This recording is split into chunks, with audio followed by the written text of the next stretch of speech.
B1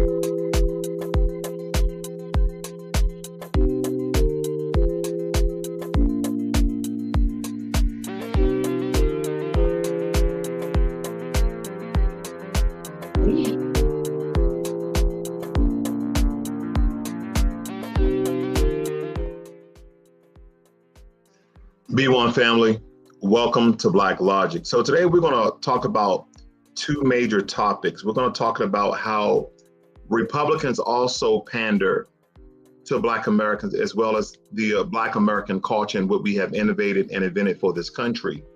There are some things that we need to truly stay in touch with the struggles and a lot of the needs that we need in Black America. And when it comes to Republicans, they like to use flashy gimmicks. Recently, we talked about Trump golden shoes, how they're trying to gain entrance into Black communities by the way of proxies of materialistic things that does nothing for Black Americans. We have a deep-rooted history in America filled with countless inventions and innovations that has pushed change for quite some time. Now, we can date things back from the Civil Rights Movement and many of the legislations that assisted many people, not just Black Americans, but many people that we need to address as well. But despite, our rich heritage, our rich history, and the contributions that we have made, Black Republicans fail to recognize the systematic issues facing Black communities just as well as the Democrats. So they would like to believe because we are removing ourselves from this Democratic halo, the Democratic branch, Democratic Party, that we'll be moving over into the Republican Party. And that's why we're always talking about policy over party, which is absolutely important to our betterment of our communities. But they align themselves with individuals that undermine our progress.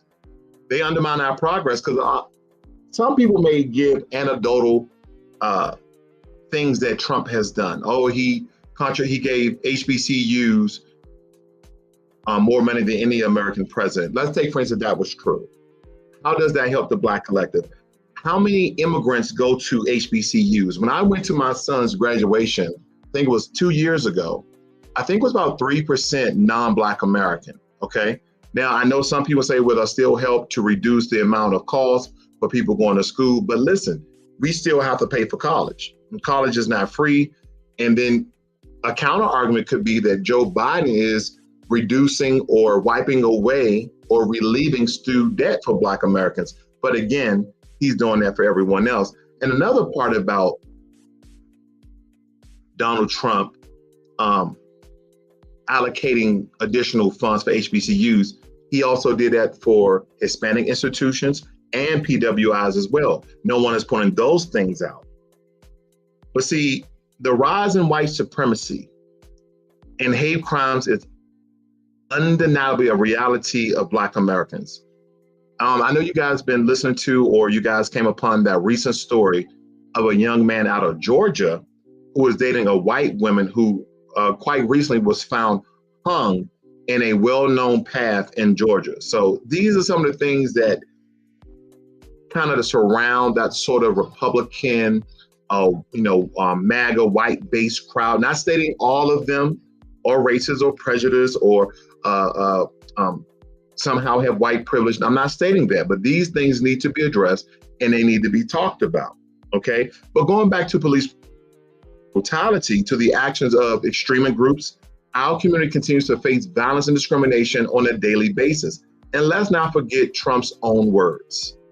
I have a clip for you guys, and these are Trump's own words, because this was such a level of disrespect and it was insulting, but it further highlights the disconnect between Black Republicans and the true needs of our community, because some Black Republicans or Black conservatives, right? And they're one of the same, but they're separate, okay? It's kind of a distinction without a difference. I can't call every conservative a Republican, but I can call every Republican a conservative because there's not too many Republicans who are liberals. It goes against their very nature, okay? So I'm gonna cue up this clip. So as we move forward, let's remember our history, because we're gonna cover that in brief detail as well. Let's remember our resiliency and our ongoing fight for what's rightfully ours, okay? So let me cue up this clip for you guys very, very quickly here. I see I got DSB, one of my warrior brothers in the room. So we're going to cue up this clip for you guys. Give me 1 second here. Here we go. A second time and a third time and a fourth time. And a lot of people said that that's why the black people like me, because they have been hurt so badly and discriminated against. And they actually viewed me as I'm being discriminated against. It's been pretty amazing. And then I got indicted a second time and a third time and a fourth time. And a lot of people said that that's why the black people like me, because they have been hurt so badly and discriminated against. And they actually viewed me as I'm being discriminated against. It's See, I don't think people understood this clip right here. Donald Trump was making fun of it. He was actually having a great time. He thought it was funny. They thought I was being discriminated against. A rich, powerful white man who used to be president.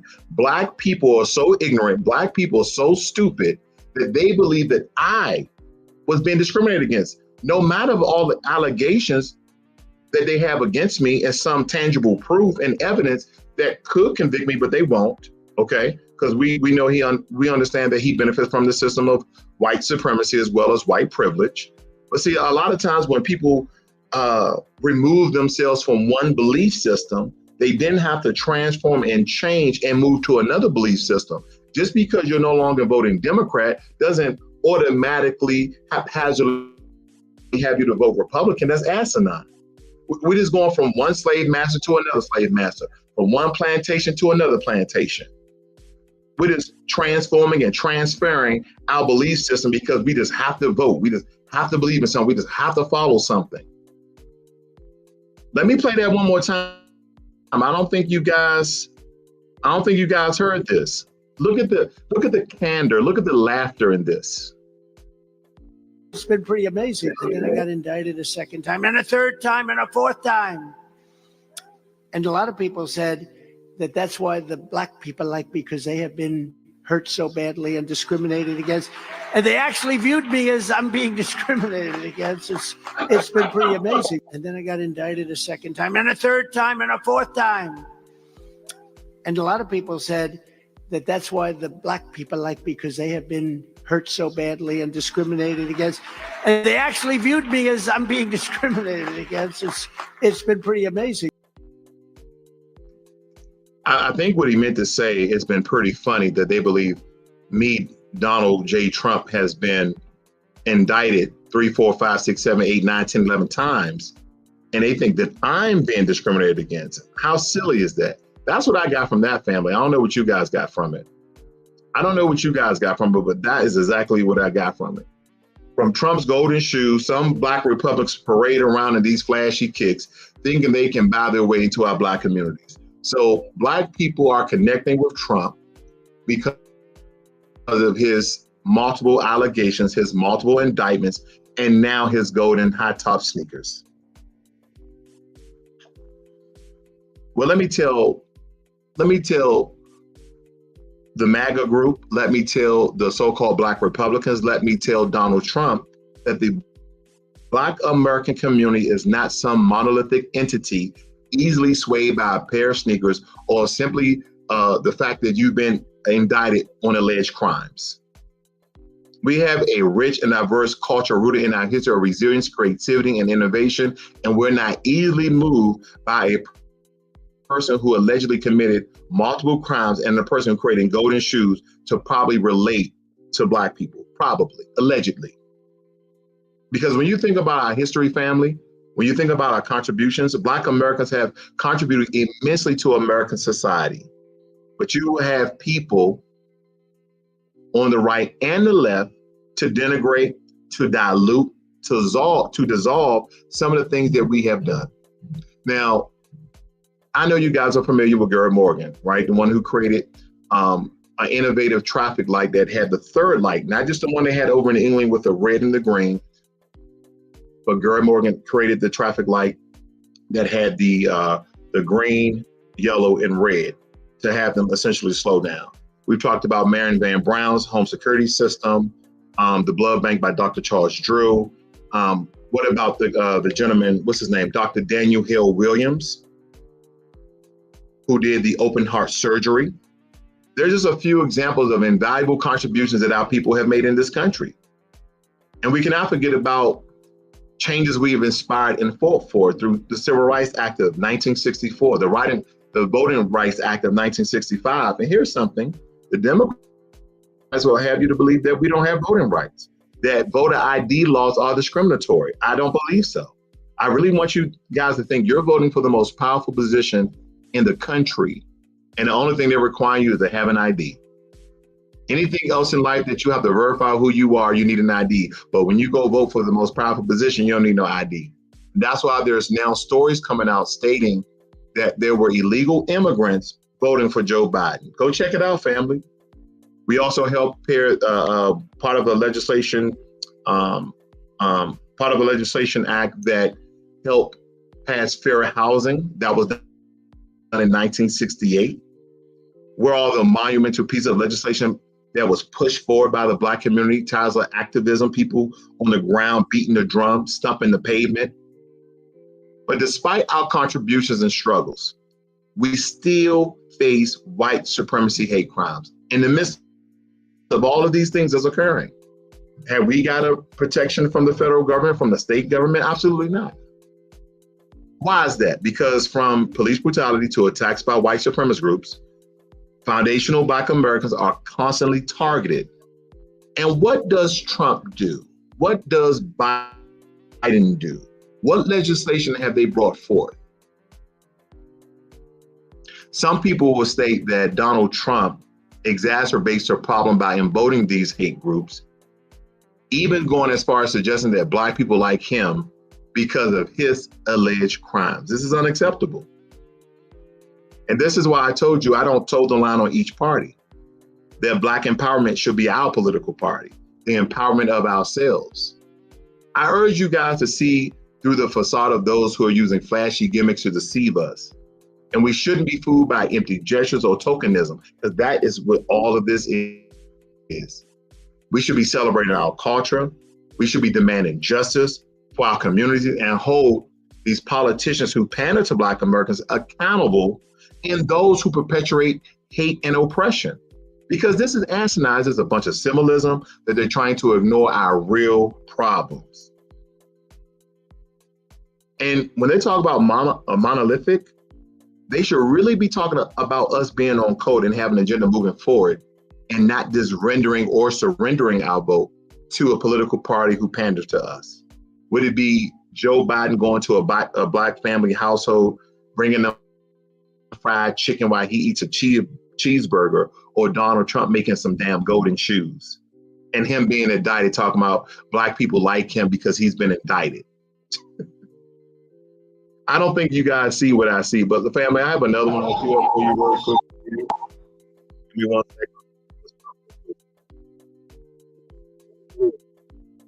for those people who are Trumpsters or niggers for Trump, or Negroes for Trumps, or wherever people are talking about nowadays with Trump. And that's why I tell people, whether it be the Democrats with Joe Biden or the Republicans with Donald Trump, what is the legislation that's being passed to support, to resource, and to assist Black American communities, especially the fact that we're actually being invaded, we're actually being undermined.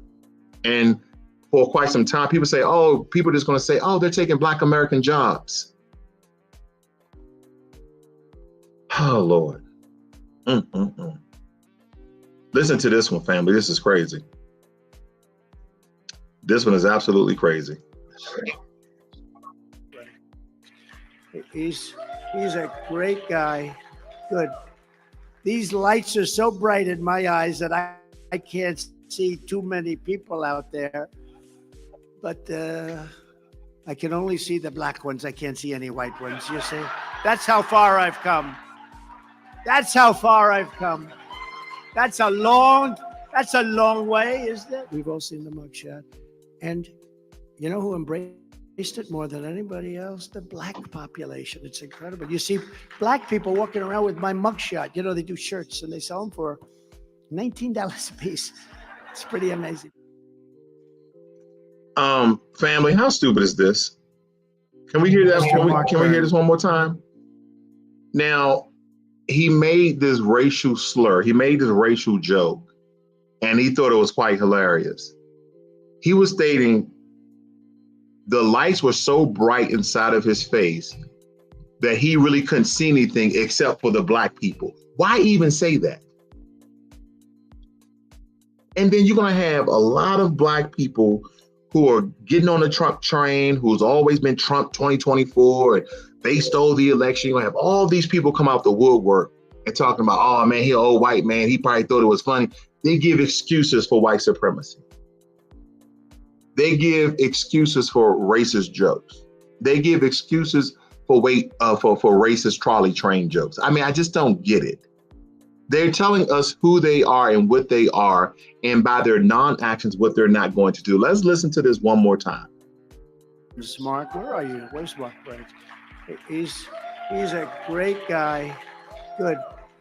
These lights are so bright in my eyes that I can't see too many people out there. But I can only see the black ones. I can't see any white ones. You see? That's how far I've come. That's how far I've come. That's a long way, isn't it? We've all seen the mugshot. And you know who embraced it more than anybody else? The black population. It's incredible. You see black people walking around with my mugshot. You know, they do shirts and they sell them for $19 a piece. It's pretty amazing. This is so stupid, family. I'm telling you, this is absolutely asinine. This is absolutely asinine. I just have to move from this topic because once you understand what a party is, who a person is, and what they have and have not done, and they're telling you through so many, kind of under a veil of confusion and delusion, not so much convoluted to a point where we can't understand, but we can break down and we can see through the lines. Why even say these things? Black people relate to me. They got my mugshot on their shirt. I made some golden shoes. I can't see the white people because the white light is in my eye, but I can see the black people. These things are very racial. They're very convoluted. They're very contorted. But we need to see through this mess because, again, family, they're trying to remove us from one party just to follow and go over to the other plantation. If we don't stand on business, if we don't stand 10 toes down on reparations, cash payments, on making ourselves a protected class, just for starters, then we're not only going to be third in line, but we're going to be fourth in line, right? Right now, we're around 15% of the population, around 15 million, but the onslaught of people from the southern border has increased the Hispanic population from anywhere. I think the last time I looked at the Census Bureau was like 19%. We're looking at 22%, family. We're looking at hundreds of thousands of people within the last year. I believe last year alone, 300,000 people came through south of the border. Now, that 300,000 people wasn't totally Hispanic folk. It was Haitians, it was Chinese, it was Indian, and a lot others. But this is why we can't toe the line when it comes to politics. This is why we cannot toe the line when it comes to politics, family. But there's something else I want to switch to very quickly when it comes to the innovations, the inventions in American culture, because I've been seeing for quite some time, probably in the last month, more so than any other time, it pops its head up every now and again of people denigrating Black American culture, people denigrating American culture by the proxy of Black Americans, stating that we have not contributed to this country. How do you contribute to a country, family? What is culture? Is culture not art? Is culture not music? Is culture not food? Is culture not the advancements in technology? What is culture? Because when I think about it, from creating iconic genres of music like hip hop, country, yes, Black folk created country, and one of the iconic symbols of country, especially when it comes to music, was the banjo out of Africa that we've adopted.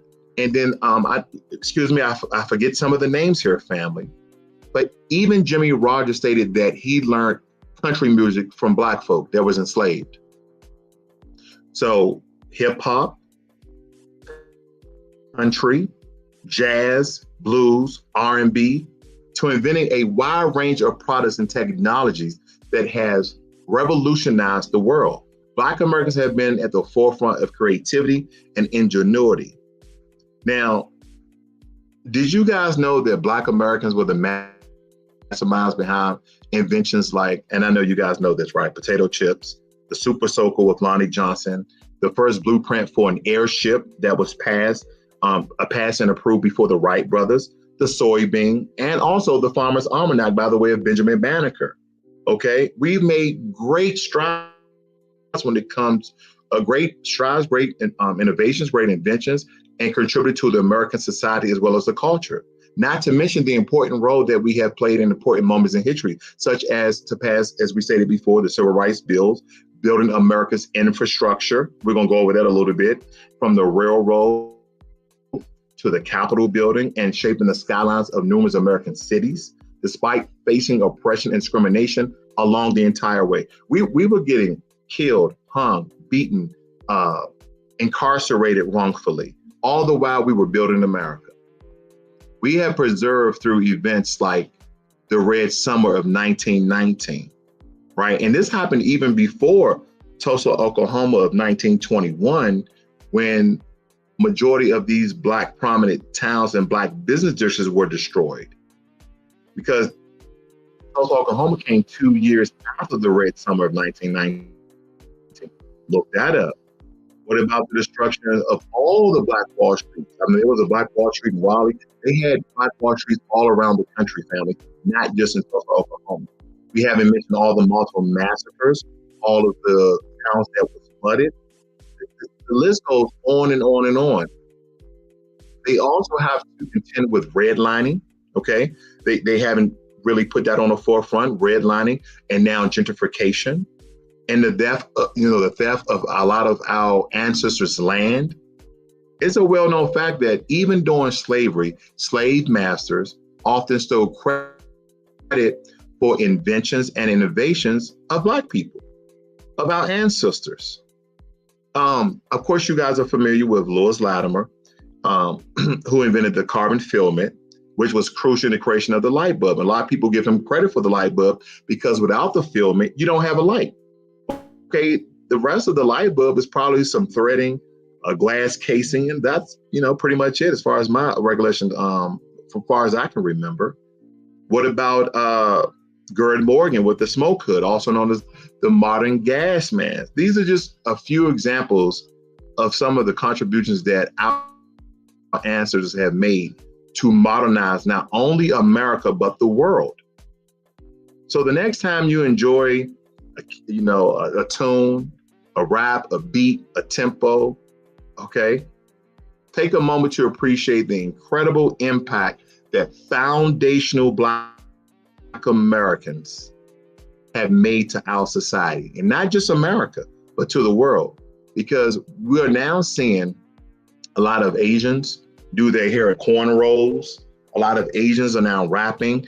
I just sent, I think yesterday, a buddy of mine, I sent him a clip of Filipinos battle rapping. I mean, they're speaking in Tagalog. We didn't understand what they were saying, but they were battle rapping. They had a huge crowd. Who created all of these things?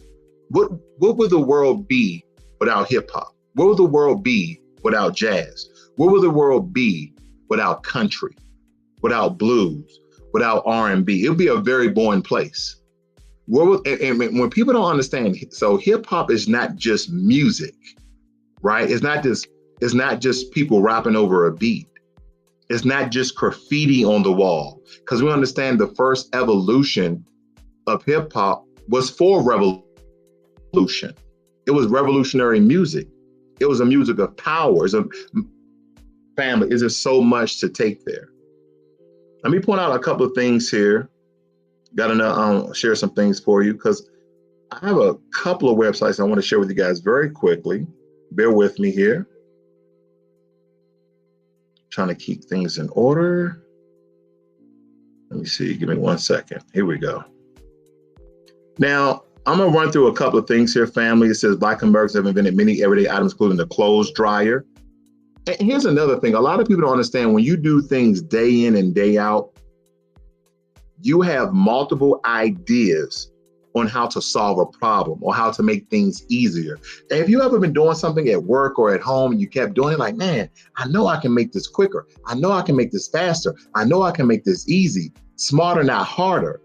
So who do you think was the low-skilled workers of America coming out from slavery, coming out from Reconstruction, coming out from Jim Crow? Who you think were doing these things? So that's why we created a lot of these things that modernize the world, not just America. The clothes dryer, just hang your stuff up. And I mean, to this day, people still hanging their clothes up. They might not want their shirt to shrink or some things to die. You get what I'm getting at. The automatic gear shift, the modern toilet. You see, Black people were more than average. We're phenomenal people, right? When I was stationed over in Korea, the first time I remember I was exploring Korea, I made a little group called LIK, Lost in Korea. And we used to just get on the subway and pick a spot and get off. Well, you're out and about, right? You're probably not going to any establishment to spend money because we're kind of just exploring. So you'll try to find a bathroom. You go inside of a Korean bathroom. I'm pretty sure things have changed now to a certain degree. You'll go into the bathroom, it's just a hole in the ground. I know that happened in a lot of countries. That's not how we get down. We're like, what is going to a bathroom to sit in? We can do this out in the woods. So I want you to think about some of the things that we've created and the rationale our ancestors went through in creating these things. The lawn sprinkler. Yeah, we created the lawn sprinkler. Everybody knows about peanut butter. Okay, let's get down to the arts. It says Black Americans have contributed to literature through works by poets like Phyllis Wheatley. I read some of that work as well. And essays and autobiographies and novels by writers like David Walker and Marion Stewart. Black Caesars have been represented through sculptors like Edmona Lewis and painters like Henry O. Tanner. Science and technology. Black Americans have made notable advances in GPS technology. Laser eye surgery, who made up a procedure. Patricia Bath, that's her name. Patricia Bath looked that sister up. Okay, she's still alive today. And a telescope NASA sent to the moon. See, no one talks about the great achievements of Black Americans. They will just tell you that you're dumb, you're stupid, you're a criminal, you're on welfare, stop begging for reparations, all these racial things. I even hear Black folk speaking bad about Black folk. But I'll say, okay, well, why don't you ever speak good on our own people? What about the good we've done? You guys need to stop all that thug culture. Hip hop is demonic music. I will say that hip hop has changed, but I want you to understand what other people are now in hip hop. When did they come in and how did things change? I remember hip hop for me changed when Luke came inside of the picture. You guys know 2 Live Crew with Luke. And here's a trivia question for you guys. Where's Luke from? Is Luke a foundational Black American? That's my question. We also have space exploration. Mae Jemison was the first Black American woman to orbit space in 1992. And we also know about the Tuskegee Airmen who saved a lot of the white bomber pilots. And they started to be requested like they were DoorDash, because they were protecting so many people, risking their lives for this country and other countries in these world wars, because Black Americans have been in every world war. So when they tell us that we haven't contributed to America, like, instead of getting into an argument, instead of getting into a debate, ask them how we have not contributed to America. No one wants to speak about that, do they, family? Nobody wants to speak about how we have not contributed to America. And of course, this gentleman right here, let me pop this up as well. I'm gonna read some of your comments, family. I'm gonna read some of your comments. Frederick Jones invented the first successful system for mobile refrigeration. His invention eliminated the far less effective use of ice and salt to preserve foods for transport, greatly extending the distance over which foods can be successfully delivered. Nobody talks about Frederick Jones. Nobody don't speak about that brother. Let me see who I got in the room very quickly here. Shout out to my DSB brother. He said, love the content you've been putting out. Keep up the amazing work. I appreciate that, brother. I see Devin in the room. Jermaine Anderson, one of my great moderators there. Thank you, brother. Blacks for RFK, he states that neither majority party will do anything for us. Vote third party research and candidates support the one that aligns with your values. Okay. Appreciate the hard work my moderators putting in. Thank you, brother. I'm working on a t-shirt, family. I'm working on a t-shirt right now. I should be showing you guys this t-shirt sometime this week if I can get it in quickly. Okay, very basic t-shirt. It is a FBA t-shirt with no tangible, no bolts on the back.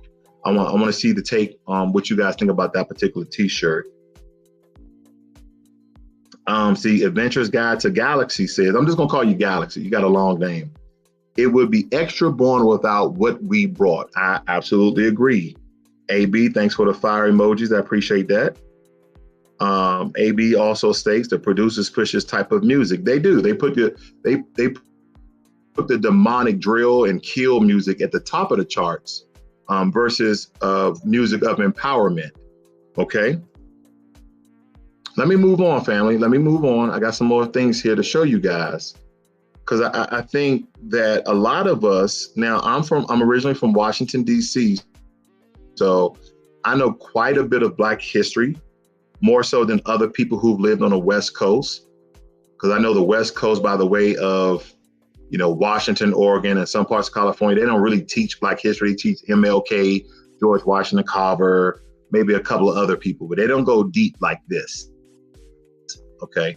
Well, not even my schools went this deep, but we're going to go deep a little bit. And you see these brothers right here. These are probably some of the first brothers working on the railroad in America back in the 1840s. And what's significant about that date that I gave you guys just now is that the Chinese didn't come over and help build the railroad until the 1860s. So 20 years later, not until 20 years later. So let me see if I want to point these things out to you guys, right? It states here, the first railroad track in the United States became active in 1830. Now, when I was talking about 1840, this is leading up after they built like one or two railroads, but the major lines of railroad was really completed in the 40s by Black Americans, okay? But it stated here, the first active one was in 1830, and the Western North Carolina extension was running from Salisbury to Asheville by the late 1850s. Think about that. Chinese still not over here creating railroads, because I believe what came later was the Chinese and the Irish that once we laid the groundwork, clear the rocks, put the tracks down on certain lines, they helped to establish further the railroad throughout America. Let me continue. The idea was for the railroad to cut through the mountains from Morgantown to Asheville and further west. Due to the railroad's construction, there was a very high demand for enslaved laborers during the mid-19th century in Western North Carolina. So what they're showing here, are people, majority Black. I see it looks like maybe an Irish gentleman here. But other than that, it was 99% Black folk who who laid down the tracks for these railroads. Here's another one for you guys. I like to solidify my points, family. Black American Railroad Workers. This is coming from NPS.gov. So this is a federal government website, okay? It states here, prior to the Civil War, nearly every railroad in the American South was built using slave labor. During the Civil War, 1861 and 1865, U.S. military railroads employed thousands of Black Americans in the strategically important effort of moving men and materials, enabling the North to achieve victory. We was a major part of that, family. These are the things that they don't teach us. These are the things they try to keep under wraps. This is part of why states like Texas and Florida are trying to eradicate Black history, because if you don't know your history, if you don't know how great you are, then you think that this is the level you're supposed to stay at for your entire life. You're just supposed to stay oppressed and suppressed. Because even through oppression, even through suppression, we still have Black millionaires, and not all of them are rappers. Not all of them are in sports. We have people who are millionaires and billionaires who is in technology, who's still creating things. What was the gentleman's name?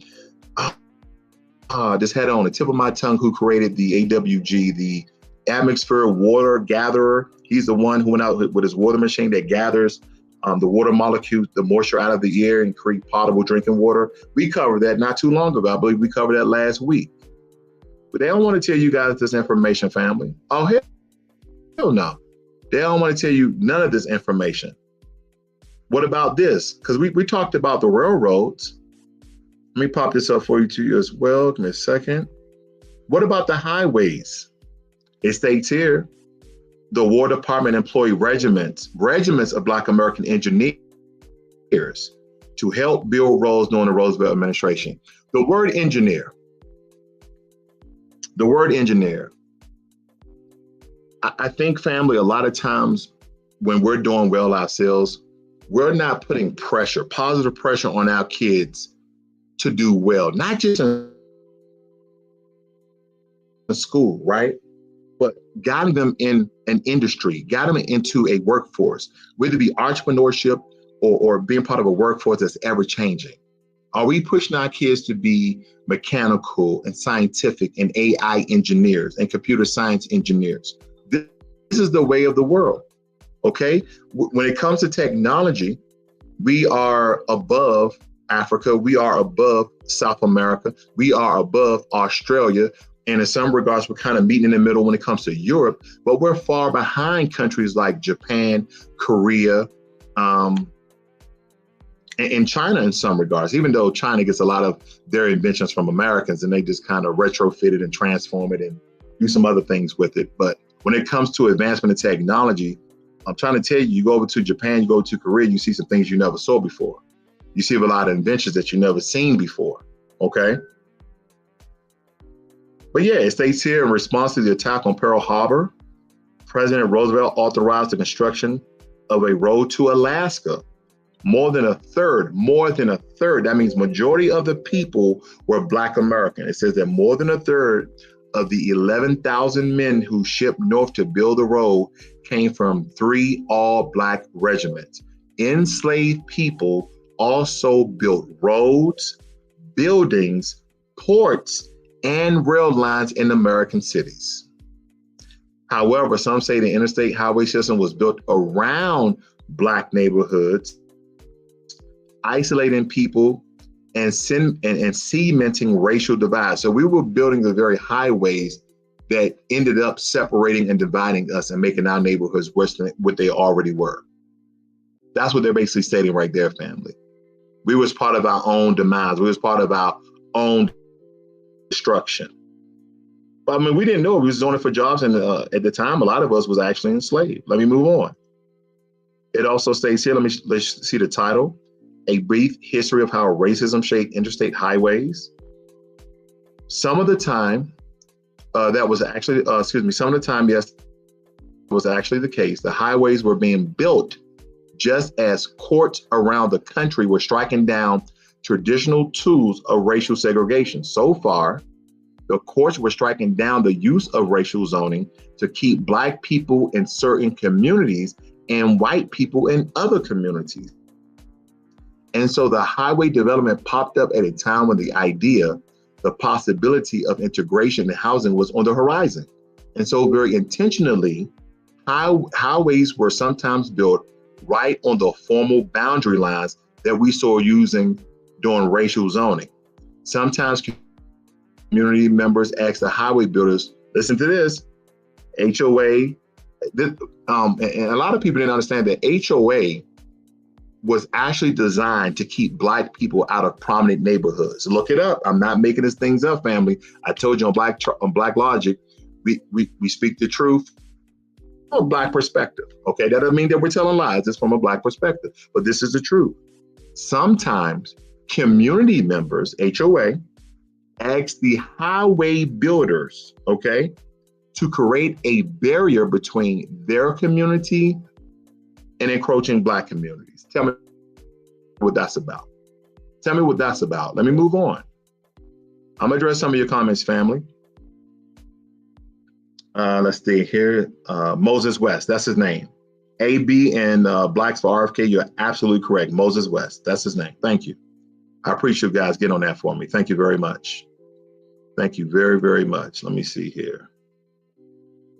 Because there's a lot of other things I think we can kind of go over very, very quickly. I know there's some things that are already laid out. Okay, we talked about Dr. Daniel Hill Williams. Again, that open heart surgery thing is just mind blowing to me, of some of the advancements in medical advancements that we made. There's another gentleman who was not a doctor. They made a movie about him. You guys should go watch this movie. Mos Def played it. Or I forgot his new name, Yassine Bey, but Mos Def played Vivian Thomas. That's what his name. Mos Def played Vivian Thomas, who created a procedure to cure the blue baby syndrome. That created the blue baby syndrome. Go look at the movie that Mos Def was in that cured the blue baby syndrome. Let me show you something else here, family. I'm just showing you how great we are. I think a lot of people, not us, other people, they forget this. I did something. Give me 1 second. Here we go. Let me see if I can get this back up, family. Here we go. There we go. I had something highlighted down here. Here we go. This is come from AOC.gov. This is about the Capitol. It says here, the site of the new capital city was located in an area that had few carpenters, bricklayers, stonecutters, and other tradesmen necessary to construct such a project. Engineers, okay, and that's why I keep telling you, you should really be pushing your kids some sort of space program, technology program, engineer program. This is the way of the future, right? We have to prepare them for the future.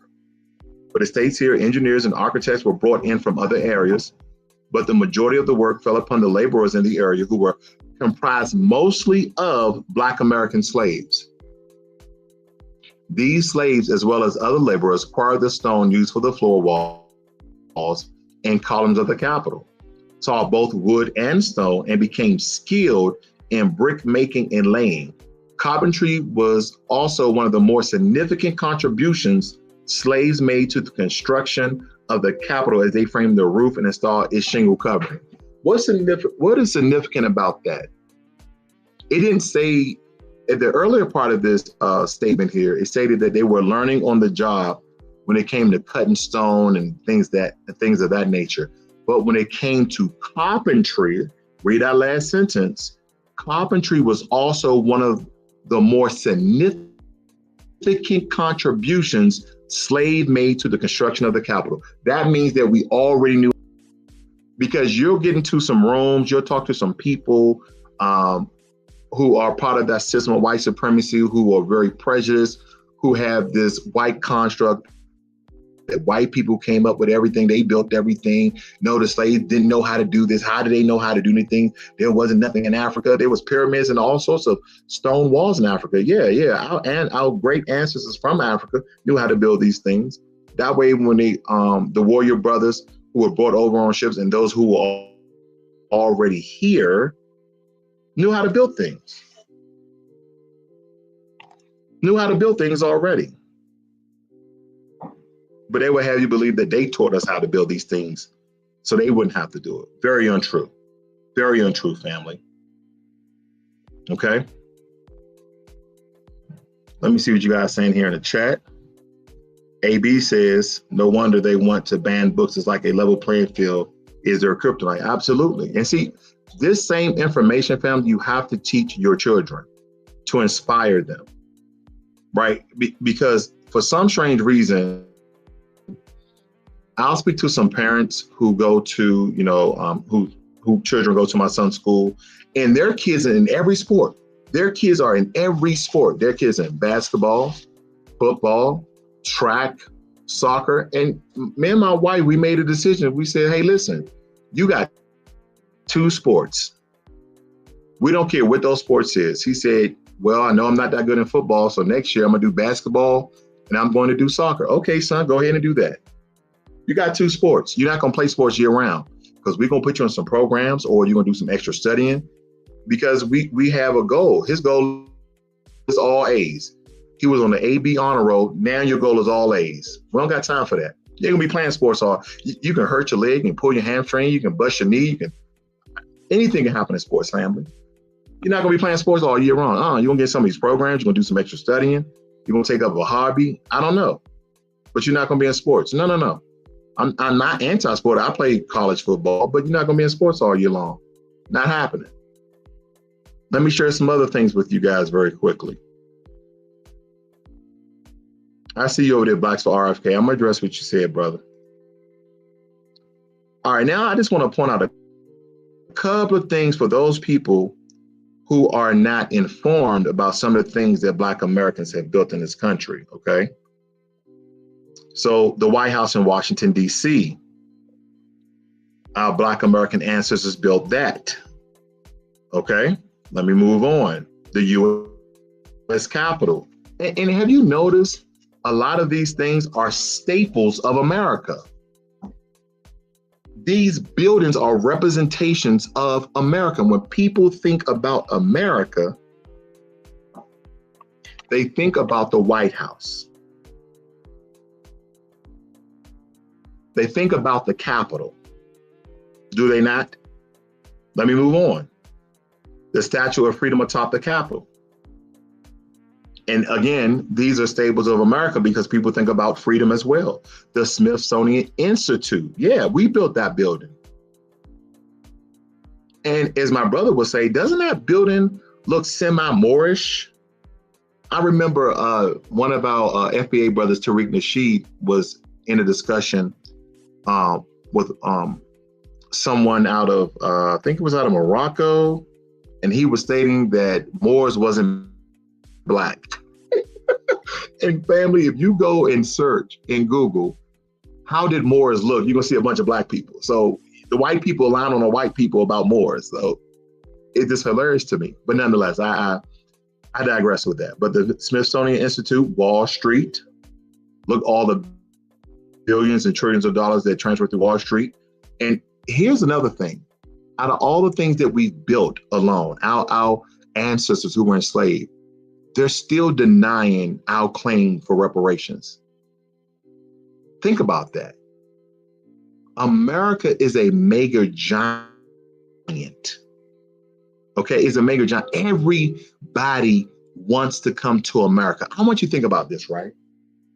I want you guys to really think about this. People will tell you how great their country is. You know, people who are from the Netherlands, people who are from Sweden, British, Germans, Japanese, Koreans, Jamaicans, people from the African continent. There are many African countries, the Caribbean. They will always tell you how great their country is. People got their flags hanging from the mirrors in their cars, representing their country strong. Right here in America. Right here in America. They're telling us how great their country is right here in America. That's how powerful we are, family. Those are the contributions we've made, family. That people are so damn asinine talking about how great their country is, but then in the same breath and at the same time tell you there's no opportunity.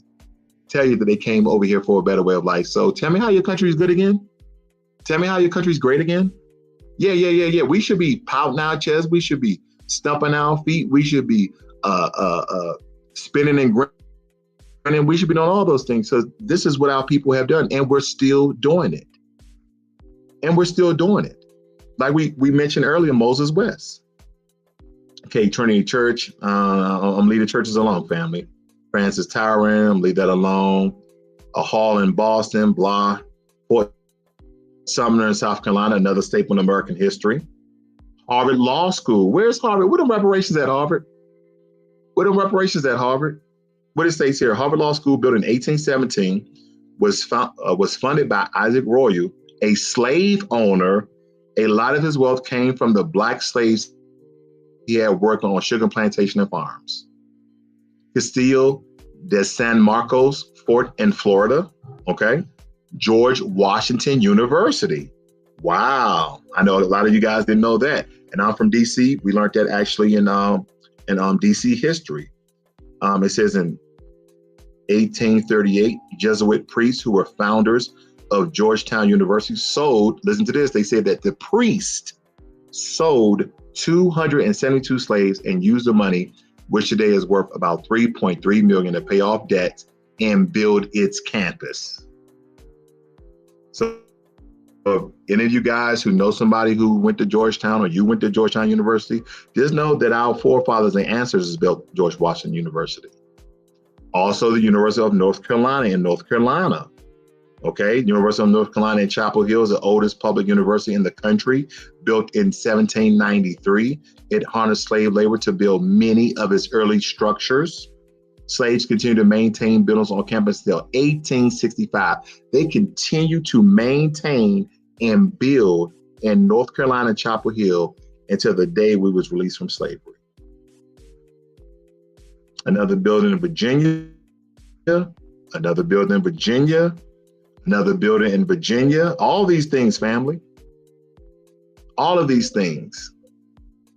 What about, we talked about Charles Drew, but we talked about the blood transfusion, but he also had research on blood plasma that then laid the foundation for those blood banks.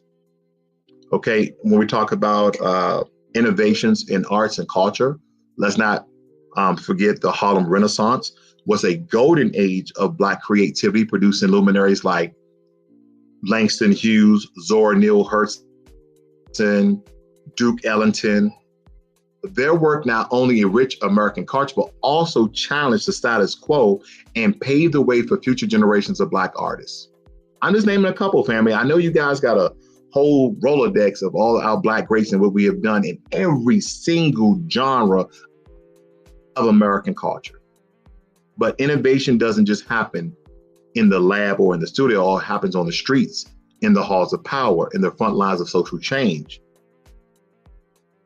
Yeah, we got our Dr. Martin Luther King, we got our Rosa Parks, we have Black Americans and some of the allies for tirelessly for equality, for us to look as equals. We've done a lot, family. And when we look at different groups through Black American culture, who fought politically, who fought socially for change, the two that come to mind that's very prevalent is the Black Panther Party, as well as the Black Liberation Army. I know there's other grassroots organizations that stood up against oppression and fought back for foundational Black American empowerment. And these groups, they provided essential services to their communities, to our people, that advocated for political change and challenged the system of injustice that still to this day plague our society.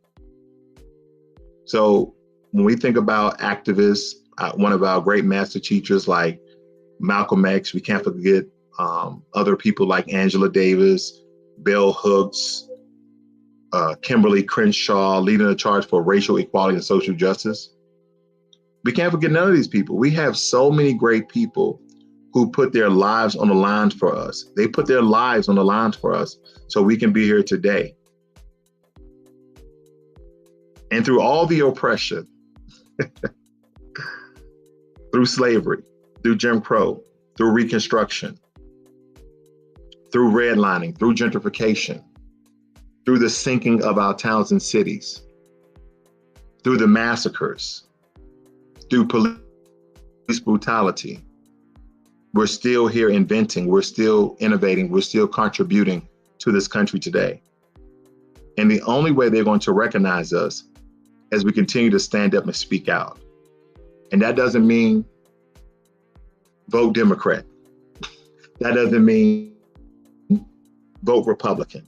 That doesn't mean vote Green Party or Independent Party. That means vote on policies that systematically change foundational Black Americans as a whole. And if there's nothing on the table for us, then why would I ever show up?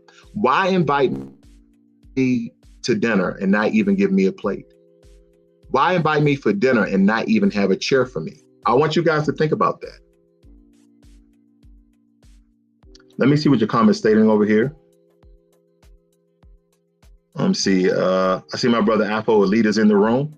B1 brother, B1 to you, brother. AB states that facts teaching my 14 and 15 years old about credit investing and trading now. I think my brother Afro Elite, I believe he has a broadcast this evening. Go check out his channel. Please support my brother Afro Elite. I know the brother's on a roll for 15,000 subscribers. Go support our brother Afro Elite, very powerful brother. I had him on the broadcast a couple times.